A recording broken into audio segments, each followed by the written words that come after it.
You're a Jaxicle, so you got to go. Jaxicle. He was.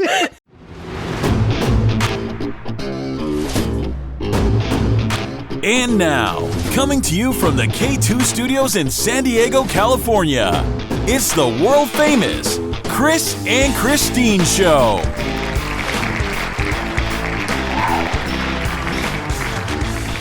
Hey, what's happening, everybody? How you guys doing today? I am Chris. And I'm Christine, and welcome to the 29th episode of the Chris and Christine Show. Woohoo! The 29th episode. Fantastic. Thank you for joining us, and thank you for listening to us today. Yep, we're so excited to have you along on this journey with us, and we are excited to launch into this week's episode. And it is a fantastic episode because it is the beginning of birthday week. Yes, Christine has a birthday this week? Yes. Are you sure? Week. It's Friday. Wait. First day of spring. Oh, this Friday is your birthday. Yes. But today, being that is Sunday, I guess the week does start on Sunday. I always think of the week starting on Mondays for some reason. It starts on Sunday. You're right, it does. Don't rob me of a day. I'm not going to, but look at the calendar. It does say Sunday is the first day of the week. So yes, being today is Sunday. Congratulations. It is a countdown. We have like an advent calendar for Christine's birthday. I've been telling Chris all day, it's my birthday week, actually since like 3 days ago. And I was like, it's birthday week. And you asked me what was the question. It was like, is that a thing? Or yeah, something like that. What are you talking about? Is that a thing? Birthday week? I mean, I guess I heard of birthday month before. You know, you celebrate your whole month. Why don't we doing that? Let's do that. Well, I have been. Thank you. I got so this is the thing that I love about birthday month is that you start to get all of the freebies from all of the little different places. Oh, yeah. Yeah. So it started off like March 1st and I got a coupon from Red Robin for a free hamburger. And there you go. Yes, I know. And then I still have a little gift I need to pick up from Ulta, which I'm hoping I'm going to Ulta. Now, that, me being a guy, Ulta, I believe, is the makeup and beauty supply chain. That's correct. At the mall. It is at the mall, though, so I don't know if I will be making my way over there, but I would like to get my birthday gift. I just don't know if it's going to happen. You know what? Send me. I'll go get it for you. Oh, thank you. I have to be there in person. Well, how about I just wear like a cutout face of you, and I'll cover my face as I walk in. And how about you just put me on a stick? On a stick? And you're like, this is Christine. She's coming to get her birthday gift. Right. She wants her free, what is it, makeup? What do you got? I don't know. Sometimes it's like a little lipstick or it's like a mascara or something. Is it free stuff they give you? Free for your birthday. So is it like the stuff you find like at the small little like 99-cent booth they have there? No. Not that I go there all the time. No, because they don't have 99-cent things there. It's like normally in the $5 to $10 range. Oh, wow. What? Yep. Wow. I know. And then I will hopefully get my free Starbucks and I can go through the drive-thru and pick that up. And I'm just free Starbucks? Yes, I never get a free Starbucks. I never get that. Because you're not in the rewards club. Oh. You just have the gift cards. So you've got to actually like earn stars. You got to be part of the crew. Really? So how many stars equal $1 at Starbucks? Well, it doesn't work that way. It's how many stars equal a free drink. Oh. And so it's like 25 increments. So every 25 stars you get like, you can get dollars off of different things, but like certain amounts of money off. But 150 stars is a free drink, a premium beverage of your choice. Any size? Any size. Really? So, and I normally wait and like get like the fanciest one with my free stars. For your birthday Starbucks drink, for your birthday special drink, just your birthday, what will it be? Ooh, that's a really great question. So I typically I don't go all the time. I go like one or two times a week, and I have the same drink every one of those times. But no, on my birthday, for your birthday, you got to do something special. I know. I'm going to tell you. So my typical drink is I get a blonde roast skinny vanilla latte with an extra shot and 2 Splendas. And so that's like my basic everyday thing because it's not like over the top. But I'm thinking maybe like, I don't know, a caramel macchiato. What? I know. Calm down, girl. I know. Don't get crazy now. Whoa. I know. I don't normally do like that much sugar in the morning because it's just so sweet and sugary. But maybe that. I do love anything like minty, not peppermint, but like the spearminty, like the shamrock shakes. Don't get me started on those things. Those are my favorite. Are they out now, right? Because next week, I believe, is St. Patrick's Day, right? It's this week. Oh, this week. It's in 2 days. In 2 days. Today's the 15th.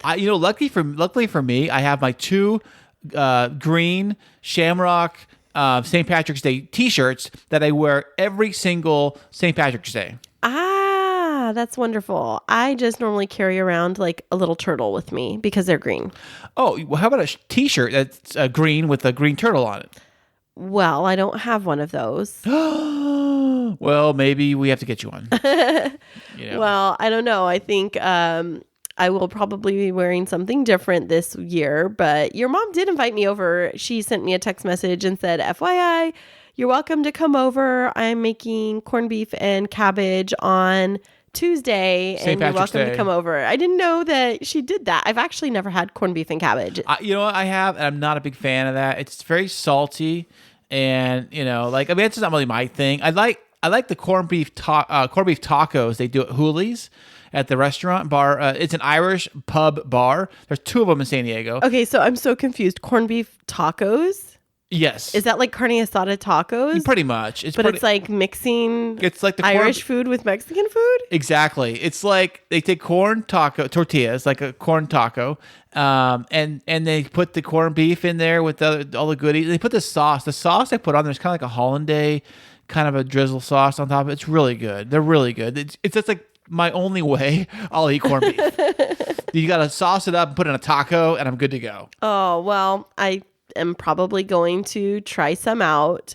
That will be one of my few outings this week. Oh, fantastic. So, Christine, what else has been going on around here? Well, the kids are out of school for 5 weeks. Oh my goodness. They think it's like funsies and playtime and video games and playing outside. And we had to burst that bubble real quick. Yes, because Christine happens to be an ex-teacher. And not ex-teacher. I'm still have my credential. Oh, you do? Of course I do. I'm an administrator. Ex, like you don't do it right now. Well, I know, but you made it sound like I got my teaching credential taken away. Like I'm like, oh no, no, some salacious background. No. Christine is expert in the field of education and schooling and teaching and all that stuff. So she's a pro when it comes to schooling. So Christine volunteered to be the teacher for the boys. Well, I mean, not the teacher. Chris is going to do a lot of the instruction. Wait, but I am? Well, yes, because I have to work. But he's going to lead with the boys and supporting them with daddy homeschooling. Daddy daycare, daddy homeschooling. Teacher Chris is in the house. Yes, he is. I need to get a ruler that I can whack on the table. I want a whacking ruler. Like whack, whack, whack. Get back to work. No, but we have been spending the weekend putting together lesson plans for the boys because while they're off for 5 weeks, only 3 weeks of that is school time, and then it goes into their 2-week spring break. Hey, but don't tell them that. Just keep them going. We'll just keep rolling into until they go back to school. Yeah, but I'd put together some resources. Chris saw me putting the binders together for the boys today. And then I did this thing. I don't know if I told you, Chris. I shared it on Facebook with my different friends. I did see something on Twitter. I get a Twitter notice. Was that the same thing? Yeah, it's the same thing, but I posted it on Facebook, and all of these moms and dads from around the state were like, thank you so much. And then one mom reached out, and because I posted it for 2nd and 4th grade, and she said, oh, do you have one for 1st grade? And I was like, well, you could just take the second one and scale it down. But then I thought, oh no, 1st graders are babies. Like they might need, they are like tiny. They just might need a little bit less. And so I threw something together for her. Oh, wow. That's fantastic. Now, how much are you charging everybody to do this, Christine? I am not charging. I'm not going to make a profit off of anybody during especially this season where it's just about random acts of kindness to help one another get through a challenging season of life. Absolutely. Bravo to you, Christine. You are an angel. Thank you. You are a superhero angel helping the world out and helping families, one family at a time. I don't know what a lot of people are going to do, but you can just do what you can, and everybody helps out in the ways they can. That's really what it is. We're just doing what we can. Everybody's seeing what gifts and talents they have that could be a blessing to others, and that's pretty much it. And so we're going to talk about some fun things today, really related to how to help one another get through and how to focus on kindness and joy. And we're going to get right into that right after this. Hey there, K2 crew. We love having you as our loyal listeners. To keep up to date with what's happening behind the scenes, check us out on social media. Yeah, you can find us on Instagram and Twitter. And don't forget to follow our Facebook page. Yeah, tag us in your favorite fun stories, and guess what? You might just end up on the show. Ooh. Hey, welcome back, everybody. And today, Christine has some cool little topics for us to discuss, being all things considered. And what you got today, baby? Well, we went back and forth, Chris, you and I, trying to think about what it is that could bring a little bit of levity, lightness to the current climate right now. I mean, we're not talking about exactly what's going on, but we all know. Yeah, hush, hush. Yeah, that there's stuff going on in the world. And so we decided that our first topic today is going to be around the 5 ways to help your partner during hard times and make them feel better.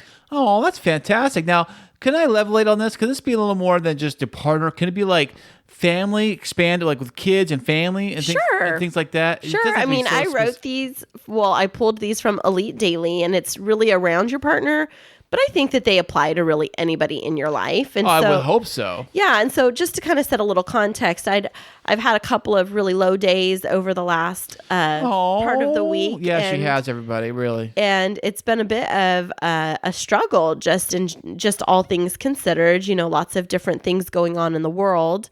And I am a typically pretty positive person and haven't found myself being in that headspace lately. And so I've had to lean on Chris as my partner to help me get through. And he's been such a champ. Thank you.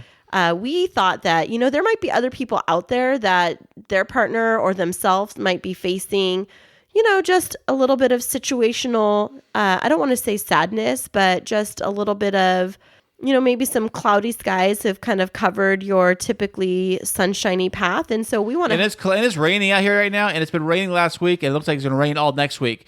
So, yeah, I get that cloudy part real easily. Yes, I understand that. Right. And so we just have these 5 ways to help your partner feel better when they're going through a rough time. So are you ready for these, Chris? I am born ready, baby. Let's see what you got. Okay. Everybody take notes. So no matter what might be happening, you know, we've all been down at some point in our lives, and during these hard weeks and months or years, knowing that somebody's there for us is really important. And so we have this list of 5 things. And the first one is if your partner's down Yeah. and you don't know how to lift their spirits, Yeah. feed them. What? Feed them what? Feed them- Good news? Sometimes it's just the basic necessities. Oh, it's talking about food itself. Yeah, feed them, because sometimes the basic necessities are just even hard to be able to think about. If you are really stressed out and you're really not feeling that well, let me tell you, eating is kind of the last thing people do. Right. You know what I'm saying? They really are like so stressed out. Like, I've been stressed out. My weight has really fluctuated a lot when I was stressed or whatever. And it's always been when I changed jobs or changed careers or changed work shifts or schedules or house, when I move or any of that kind of stuff. Very stressful times too would make me not eat. And yeah, I get what you're saying, how it's hard to even like make food or prepare food when you're so stressed out. You don't even think about it. So Right. Sometimes you resort to eating crummy food, and that just has a whole other slippery slope where you're eating junk food. Right. Or sugary or carb-filled food because it's easy and it's accessible. And so sometimes just feeding them, and like you said, I think this extends beyond your partner. It extends to family too, is when they're going through a hard time. I mean, if you think about it, when somebody goes through loss, when they're grieving the loss of a family member, what does everybody do for them? Bring them food? Exactly. They bring them food. And I think it's because... Like carrots and cakes and like... and casseroles and, you know, things... Soup and things like that. Yeah. You know, hey, I got to tell something about Christine real quick here. Little side story. Christine is what she did. I couldn't believe she did this because a lot of people don't do this here in the city where we live, is that she cooked dinner for us. Was it a stew or something, or a soup or a stew? And she actually boxed up some in a Tupperware or a bowl or something, or a tray of some sort, and she actually hand delivered it without even notice or even calling ahead. She walked over to the next door neighbor's house. The older people live next door, and she hand delivered them food and knocked on their door. They felt very appreciative. Christine's an excellent cook, and they were very appreciative of you, Christine. And they told me that many times, and it was a very, very sweet thing for And you to this do. was like a month or two ago. This was, Right. like a while ago. And I was kind of shocked. Like, she said she was walking across the street and bringing food over to the neighbors for dinner. I'm like, what? Did you call them at least? Did they even know you're even coming over? That's kind of weird. No one does that. And she did that. She said that's where she does, And that's funny that you say nobody does that, because that's the way that I grew up, is that you feed your people. And it's not like you overfeed them, but food is that basic necessity. And in education, we talk about this thing called Maslow's hierarchy of needs. And it's like food and shelter are the most fundamental needs that need to be fulfilled before you can get to all the way up that hierarchy, which is like love and belonging. And so I think that this goes to say that when your partner is struggling, sometimes they might need those most basic needs to be met, just like food. Oh. And I mean, this happened to us earlier this week when I was really low, and Chris was like, let me help you. What do you need? I'm going to take you to go get your oil changed, and let me get you lunch. What do you want? And all I wanted was a Taco Bell bean burrito. And seriously, and it might have seemed so funny, but that was something that growing up, it was like my mom would take us to go get bean burritos, Taco Bell, when we were out and shopping. And I just needed something familiar and something that reminded me of simpler, easier times. And so we just sat there in this old school inside looking Taco Bell. It still had those old colors of Taco Bell inside on the little booths, like that pinkish, greenish color. Right. And we just sat there and had Taco Bell bean burritos. And I'll tell you, I felt a million times better, even though it wasn't the healthiest lunch. Not really. It was pretty quick, too. It's so funny. That Taco Bell, I know they were slow that day. They only had like 2 customers in the whole place. But I literally, before I put my wallet away after paying, our food was already like, here you go, here's your food. Right. I'm like, what? that was like ultra fast. Like, that's almost too fast to be trusted. But anyways, all what else right. you got, babe? So number 2 is, after feed them, is be there for them when they need to talk. Oh, yeah, I get that, because one person is going to be very upset about something. A lot of stuff's going to be on their mind, and you're going to be there to listen and support. The other person's going to be ranting a lot, and you're going to have to really kind of like, suck it up, Buttercup. And you're so funny. I'll be serious here. They got to like listen, and they got to like respect what you have to say. No matter how crazy it may sound at the time, you got to like, oh, I'm sorry, babe. I'm so sorry you stubbed your toe on that thing. Okay, so real story.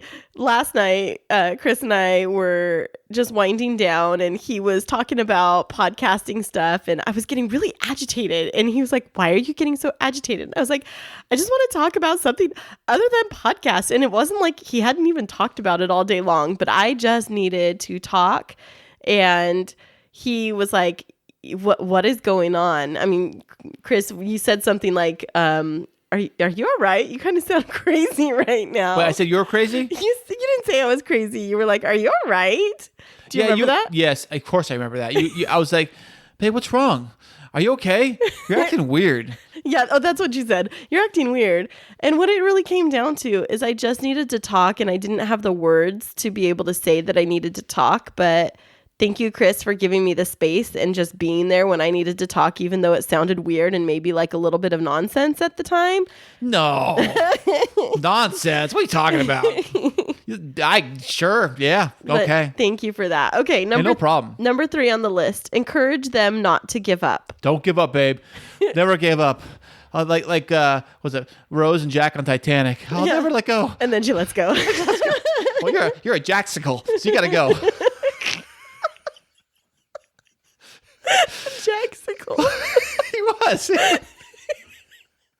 Oh my gosh, I can't even with you. You're too much. Well, But okay. Encourage them never to give up. encourage them never to give up. And sometimes it's just that words of encouragement that you see their hard work, and they can keep going. Or they get frustrated a lot too. My kids, especially Jacob, he gets very, very frustrated. He's trying to put a Lego piece together, a Lego set, and it falls apart, or he's trying to do something, like whatever it may be. He's very creative, as he showed us tonight, his little movie trailer he made on his phone. So he's very creative and very artistic. So he tries to make stuff and show it off, but it doesn't go off always the way he wants. And it gets very frustrating. You got to tell him, don't give up. Just keep on going. Don't give up. And I guess the same thing goes for your partner too. If your partner is stuck doing whatever they're doing and they get frustrated, because we all get frustrated. Right.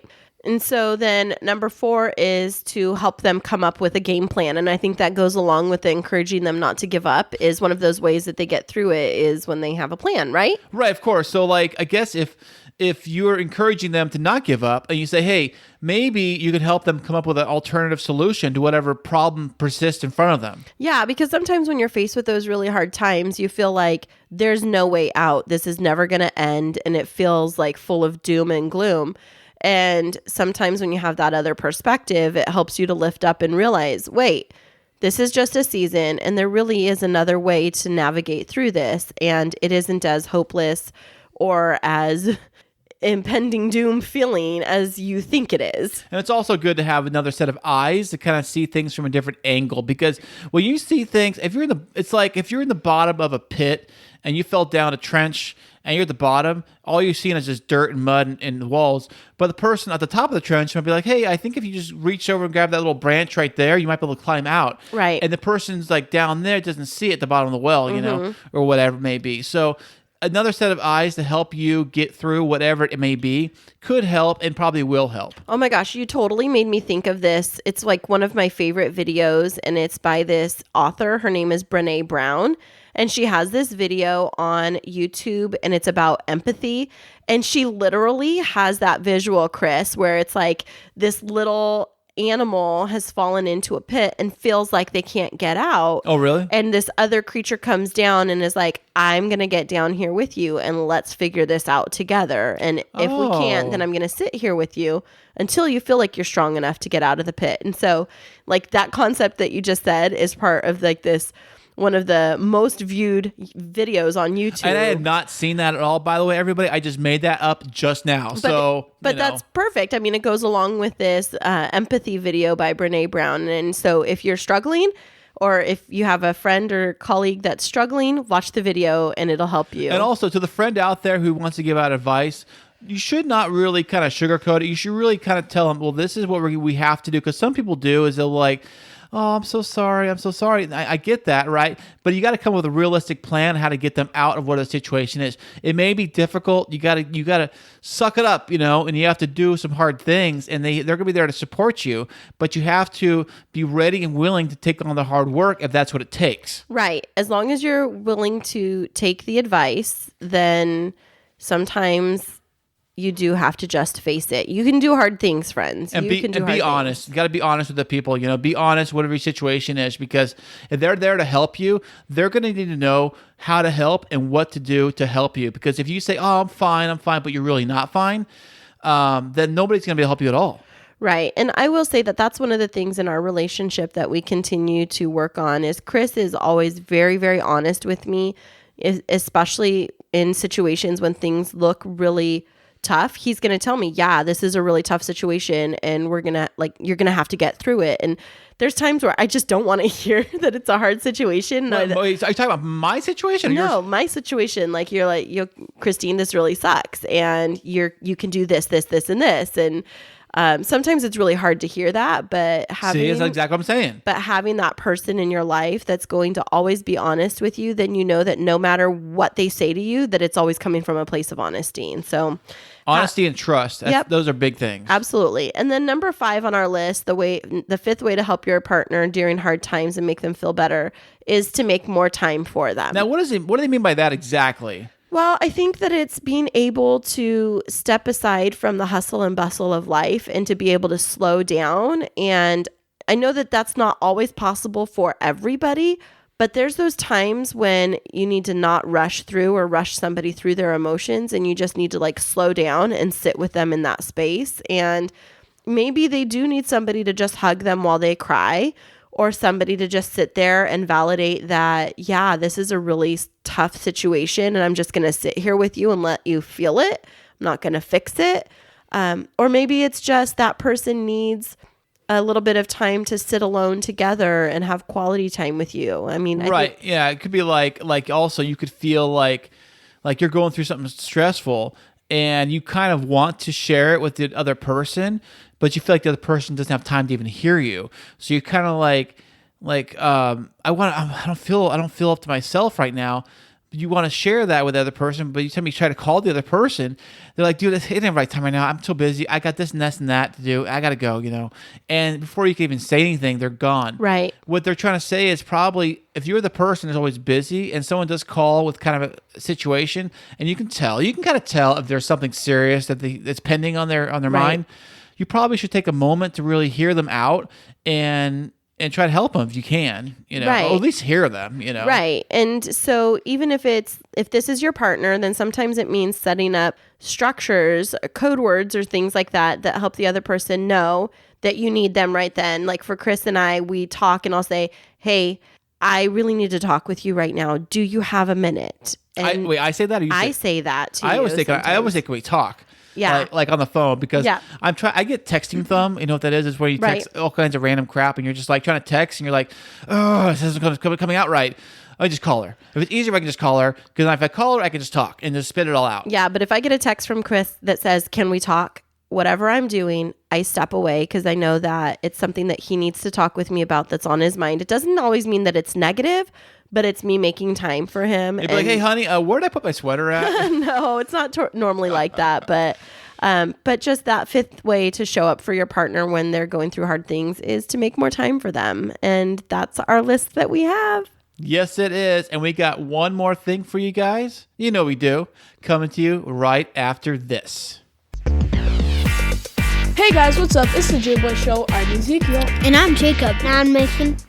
And don't forget to listen to our new podcast on Apple Podcasts. And don't forget to subscribe. It's a lot of fun. Yes, it is. We talk about sports, motors, engines, and all kinds of stuff. And YouTubers. And YouTubers. So don't forget to subscribe and listen in every Sunday. All right, and keep moving forward. Forward.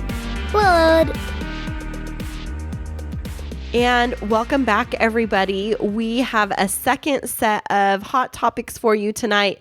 And this one is very time appropriate, as many of us across the country are facing a new work environment for the next couple of weeks. We thought that it would be really helpful to help share some tips on how to keep your sanity when you're working from home, right, Chris? I've always wanted a job where you can work from home directly. I thought that was the coolest thing ever. I hear people that work from home, like, oh, I work from home, or I work from home 3 days a week, or whatever it may be. I thought that was the coolest thing ever, because really, when you work from home, are you really working from home? You're really working. You're probably just like, I'm gonna watch Price is Right. Make some coffee, and then what's on the next? Oh, soaps are on. Oh, I gotta watch this. See, that is a very big misconception about people that work from home or work remotely. Yes, it is, and there are a number of us that are having to make that adjustment for the current context. And I think it's different right now, though, because it's not like working from home and you can go work from a coffee shop. It's really working in your home. Right. And if you have a really big house, a really nice big house, kind of like this place here, not to brag, but kind of like this place here, working from home, it doesn't feel so bad because you're so spread out and you kind of can stretch your legs a little bit. Imagine if you had like a small little studio or something. That would be like stir crazy. Quite possibly. And so Chris is going to take us home with this fabulous list. So I got a list of things here on how tips to avoid going stir crazy when you are working from home, that is. Yep. Okay, and the number one thing to do, or number one thing on this list is, it says that one thing you should do, I think you should do this thing every day, regardless if you're working from home or not, and that is shower and get dressed in the morning. Now, who does not do that? Ugh, gross. Well, I guess there's some people that, like you were saying, if they have kind of gotten settled into working from home, that they might pajama day every day. Right. They might lounge around and, maybe later in the day get dressed. But I think that, especially if you're a professional, getting up, getting showered, don't put and like a suit and tie on. Don't get all like dressed with a suit and tie and slacks and like, I'm going to sit down in my own office at work, at home. No, but still getting dressed and being, showing up as a professional for your job is important. Well, here's the thing I would do. I would say get dressed to the point where you would go out to the store. But there are some people, they don't give a rip. They'll go to the store in their pajamas and their furry unicorn slippers and not even care. Why are you why are you calling me out like that? My furry unicorn slippers. Sorry. X that. Don't worry. We'll take that out in post. Don't worry about that part. Okay. So, but yeah, definitely shower. I think what it means is if you get showered and dressed, you kind of get motivated to actually do something. And if you are in pajamas and a robe all day, you just don't want to do anything. You're just comfy, lazy, not even showered, just cereal in front of the couch watching TV. Trust me, I've done that. And you're just not even, you know what I'm saying, Christian? Why are you looking at me like that? No, I'm hearing you. Okay. I'm hearing you. Yep. Okay. So get dressed, get showered. Okay, the next thing on this list is, it says here, wait, I'm kind of confused by this one. It says, pretend like you have a commute. Make your coffee and make your breakfast and get yourself ready for the work day. Now, it's probably kind of ties in with number one a little bit, but they're taking it another step further, probably saying that if you have to leave the house at, say, I don't know, 7 or 8 or whatever it is, pretend that you're going to do that, but don't leave the house. Right. Yeah, I think that's exactly what it's saying, because I think when people work from home, they can tend to get, like you said, really lax and not necessarily keep to their hours. But let's be real, people, you're a professional and you're getting paid to show up for a job. And so keeping those professional hours is really important. And here, this list is about avoiding going stir crazy. And I think one of the things that tends to happen, I see this on Instagram with a lot of the influencers, and they've been commenting about this, is when you do work from home and your job is very media related, it's easy to get into this work all the time, or, pick it up at any time of the day. And so you tend to blur your personal and your work life because you're working in your home. And so people actually will find themselves working more because I think the opposite. I think work less. No, but I'm telling you from what I'm noticing, and again, it's social media, so it's not always 100% accurate, but there's not necessarily the work-life break. And so pretending like you have the commute starting at a specific work time and ending, and honoring that on the clock, off the clock is really important to keep your sanity so that you don't go stir crazy, because you could end up working hours and hours and hours and never getting out to do anything at the end of the day. Well, here's the thing I don't understand. You said, it says pretend like you have a commute, but you don't have a commute. Now, what if you have like a really long commute? Like normally it takes an hour to get to work, right? So now you got an hour free that you can do whatever you want with, right? Well, you could use that time in the morning to, let's say, do yoga, or read the newspaper, catch up on current events, listen to a podcast while you're doing some professional writing, and then get into your work day, and then you're in your flow. And I think my commute is that getting myself mentally prepared for work. And so as I find myself over the next several weeks going to be working remotely, this is one of those things where I'm going to keep to my schedule, getting up at the same time. I'm going to have that chunk of time where maybe I do some professional reading, or I do some studying for my schooling or writing on my dissertation. And then when the clock starts at 8 a.m., I'm on the clock and I'm keeping with my schedule for the entire workday. That is fantastic. That's what you should be doing, everybody. Oh, by the way, when you clock out, do you just okay, honey, I'm home. Okay, I'm going to go home. Okay, honey, I'm home. Or do you have a decompression time? I don't know. I mean, I think it depends on every person. You might need a little bit. And what do you do when you have to go to the bar after work? You're stressed out. I'm going to go to Cheers, get my beer on. And you're like, okay, let's go to the fridge. Well, I think that's what they're saying here is you can get stir crazy because if you're already home, it's hard for people to want to leave home. But especially with our current environment where you really aren't going to be able to go out and be as socially involved, it's really important to have some of those boundaries in place. Okay, and the number 3 thing on this list we have here, it says, find some work from home buddies and set up a Zoom coffee date with them 1 to 2 times per week. Now, this must be like a FaceTime group chat, Zoom or Skype or any of those kind of things, right? Yeah, so Zoom is a video conferencing platform. You could do FaceTime, but if there are individuals that are from your same organization, then setting up a Zoom coffee date to catch up, to be able to interact with people. How many people? We've done Zoom. We've done Zoom on this podcast before. Right. Now, the question I have, I've only used it a few times. It's like a webcam thing. Can you do multiple people at the same time? 100%. I do my doctorate online, and this is what we do. And I absolutely love the fact that I have like 25 or 30 classmates on a Zoom conference call, and we can have little chats between us just to check in with one another. But also, I can get 4 or 5 of my close work friends together and just say, hey, let's collaborate on a project that we're working on. Let's set up a Zoom call. We'll make sure we have a cup of coffee, spend a couple minutes catching up, get right into work, and do some networking together. And so it allows you to stay connected with people so that you don't feel like you're just by yourself all day long. Now, Zoom, I've never done the multiple person Zoom. When you somebody starts talking, does the camera kind of just go to them on the full screen, or how's it work? I think on other services do that. I think, like, if the person's talking, it'll like be the full screen on that person, and then other person starts talking, it's full screen on that person. Yeah, it just depends. Like if you're sharing something else on your screen, like if you're sharing a document, then everybody's in little different. tiles Yeah. on the side. Well, I'm assuming, say you're not sharing anything. Yeah. Say it's just like you're just all talking. Now, if I'm talking, there's 3 of us, I'm talking, you're talking, and person 3's talking, it just goes to whoever's talking, it shows that person's Not screen. necessarily. On Zoom, you can set it up in what they call as tiles. And so it okay. has everybody in equal sizes. And so it's a grid where you get to see whoever you're hanging out with. And then there's just like a little yellowish or green perimeter around their picture so that you know who's talking at what time.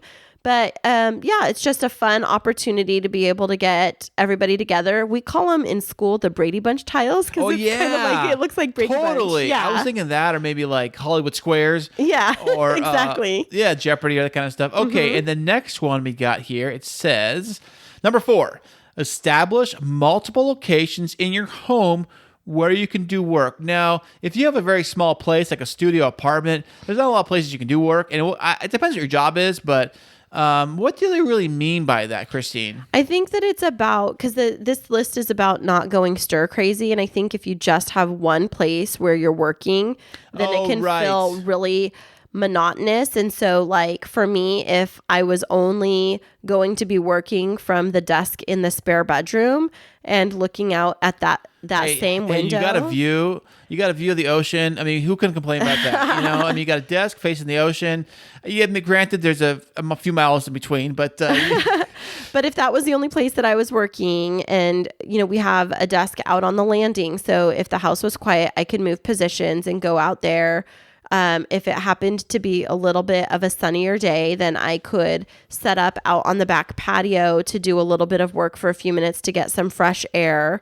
I think that's what it's all about, is changing your you also have a scenery. Wi-Fi computer that's wireless Wi-Fi.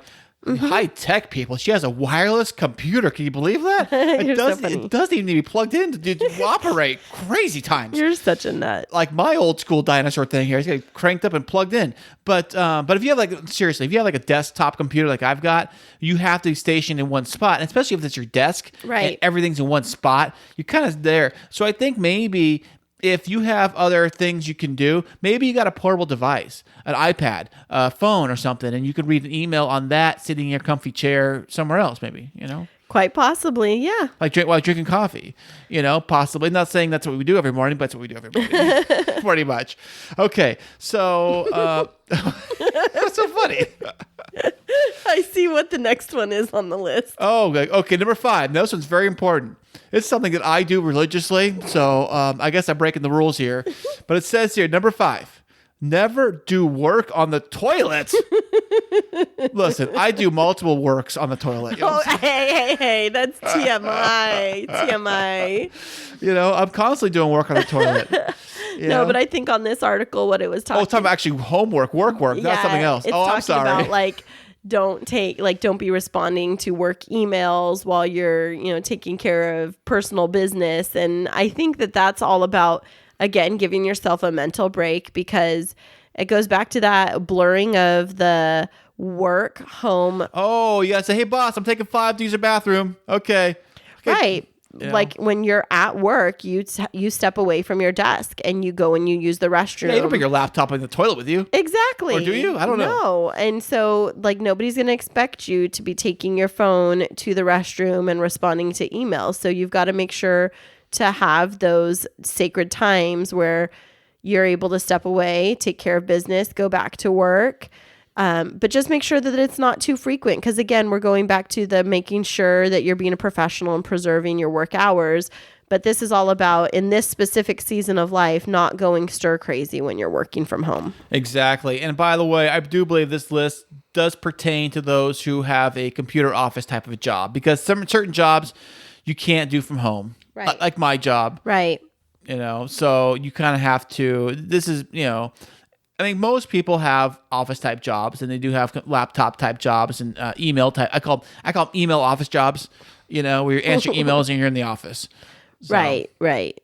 And so we just hope that this is a good reminder to you all that might be finding yourself in a little bit of a different work pattern over the next several weeks, to remember that there are options for you to keep your sanity while working remotely, and just make sure to take care of your own mental health and make sure to connect with others throughout this entire journey, and know that you're not alone. Right, Chris? Absolutely. And on that note, we are going to enter into our new section we just came up with just now on the fly. Our new section is called Hot Shout Outs.